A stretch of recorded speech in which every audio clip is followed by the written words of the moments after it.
നമസ്തേ. എൻ്റെ എല്ലാ നല്ല പ്രേക്ഷകർക്കും എൻ്റെ നമസ്കാരം, നന്ദി. ഓം നമഃ ശിവായ. ഇന്ന് കുറേ അധികം സംശയങ്ങളാണ് വന്നേക്കുന്നത്. സംശയങ്ങൾ ഒരു 3-4 പേര് വാട്സാപ്പിൽ അയച്ചിട്ടുണ്ട്. ആദ്യം തന്നെ ഈ സംശയങ്ങൾ വാട്സാപ്പ് വഴി ചോദിച്ചവർക്ക് എൻ്റെ നന്ദി. സംശയ ദൂരീകരണം തരികയും ചെയ്യാം. ഒന്ന് രാജീവ് കണ്ണൂർ, അദ്ദേഹം ചോദിച്ചേക്കുന്ന ഡീലർഷിപ്പ് കിട്ടുമെന്നുള്ളതാണ്.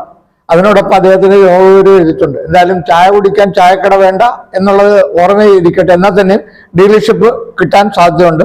അത് 6 പേരാണ് ഡീലർഷിപ്പ് ചോദിച്ചേക്കുന്നത്. ഒന്നൊരു ബഷീർ മലപ്പുറം, പിന്നെ കെന്നറ്റ് ആലുവ, ഒരു സന്തോഷ് ട്രിവാൻഡ്രം, 2 ലേഡീസ് ഉണ്ട്, ശാലിനി കൊല്ലം, റാണി പത്തനംതിട്ട.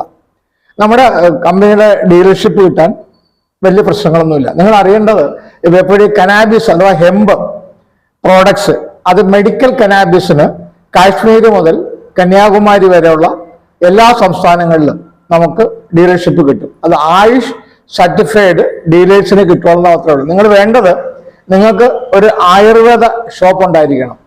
അവിടെ ഒരു qualified BAMS Ayush certified doctor ഉണ്ടായിരിക്കണം. ഈ ലൈസൻസ് എക്സിസ്റ്റിംഗ് കടക്കാർക്കും തുടങ്ങാൻ പറ്റും. ഒരു നിശ്ചിത സംഖ്യ നമുക്ക് ഡിപ്പോസിറ്റ് തരണം.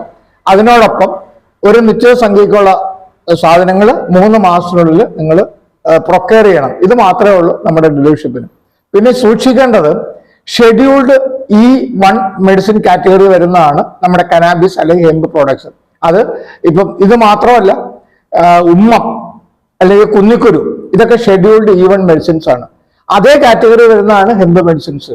നിങ്ങൾ ആരെങ്കിലും പ്രിസ്ക്രിപ്ഷനായിട്ട് വരികയാണെങ്കിൽ ആ പ്രിസ്ക്രിപ്ഷന്റെ ഒരു കോപ്പി നിങ്ങൾ വാങ്ങി ഫയൽ ചെയ്യണം.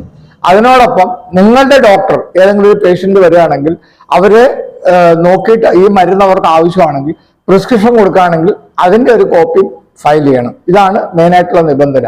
ബാക്കി IGST GST ഒക്കെ നിങ്ങൾക്ക് അറിയാമല്ലോ. ഇപ്പം നമ്മുടെ മധ്യപ്രദേശിൽ നിന്ന് നേരിട്ട് നിങ്ങളുടെ കമ്പനിക്ക് സാധനം അയച്ചു തരും. അവിടെ നിങ്ങൾ ബില്ല് ചെയ്ത് കസ്റ്റമർക്ക് കൊടുക്കാം. വേറെ നിയമ തടസ്സങ്ങളൊന്നുമില്ല. ആയുഷിന് ഇവിടെ നമുക്ക് കേരളത്തിൽ ഒരു ഡെപ്യൂട്ടി ഡയറക്ടറാണുള്ളത്. അതുപോലെ തന്നെ എറണാകുളം ജില്ലയിലും അവരുടെ ഇൻസ്പെക്ടേഴ്സ് ഉണ്ട്. അവർ വന്നിട്ടായിരിക്കും നിങ്ങൾക്ക് മേഖലയിലുള്ള ലൈസൻസ് തരുന്നത്. എക്സിസ്റ്റിംഗ് ലൈസൻസ് ഉള്ളവർക്ക് വേറെ പ്രശ്നങ്ങളൊന്നുമില്ല. പിന്നെ അസുഖങ്ങൾ മാറാൻ ഇത് ഉപയോഗിക്കും എന്നുള്ളതിനെ കുറിച്ചാണ്. ശരിക്കും അതിന് കൃത്യമായൊരു മറുപടി പറയാൻ ഒരു ക്വാളിഫൈഡ് ഡോക്ടർക്ക് സാധ്യതയുള്ളൂ. ഞാൻ ക്വാളിഫൈഡ് BAMS ഡോക്ടർ ഇല്ലാത്ത കാരണം ഞാൻ അതിന് മറുപടി തരുന്നില്ല. പക്ഷെ നമ്മുടെ ജനറൽ മെഡിസിൻസ് ഉണ്ട്. അതായത് നമ്മൾ മുരിങ്ങയിൽ നിന്നുണ്ടാക്കുന്ന മരുന്നുകളുണ്ട്. അതൊക്കെ OTC പ്രോഡക്ട്സ് ആണ്. അത് ഇതേപോലുള്ള പ്രശ്നങ്ങൾ, ഇപ്പോൾ ഈ അടുത്ത കാലത്ത് തന്നെ നമ്മുടെ പ്രധാനമന്ത്രി മുരിങ്ങയിൽ നിന്നുള്ള മുരിങ്ങയില, മുരിങ്ങയുടെ പൂവ്, മുരിങ്ങയുടെ സീഡ്സ് കൊണ്ടുള്ള ഉത്തേജന ഔഷധങ്ങൾ കഴിക്കുന്നതാണ് അദ്ദേഹത്തിൻ്റെ ആരോഗ്യ ലക്ഷണം എന്ന് പറഞ്ഞു. അത് നമുക്ക് തമ്പി സൺസ് കമ്പനി ഉണ്ട്, അത് ഉണ്ടാക്കുന്നുണ്ട്. അതിനോടൊപ്പം നമ്മുടെ മദനകാമേശ്വരി ലേഹ്യം ശരിക്കും സന്താന ഉൽപ്പത്തിക്കൊക്കെ വളരെ പ്രയോജനം ചെയ്യുന്നതാണ്. നമ്മൾ ഒരു ഡോക്ടറായിട്ട് ഇരുന്നുള്ള എപ്പിസോഡുകൾ ഇനി തുടർന്ന് നമുക്കുണ്ടാവും. അപ്പം അദ്ദേഹത്തിനോട് നിങ്ങൾക്ക് ചോദ്യങ്ങൾക്ക് വിശദമായ മറുപടി പറയാൻ ഞാൻ ആവശ്യപ്പെടാം. നന്ദി, നമസ്കാരം.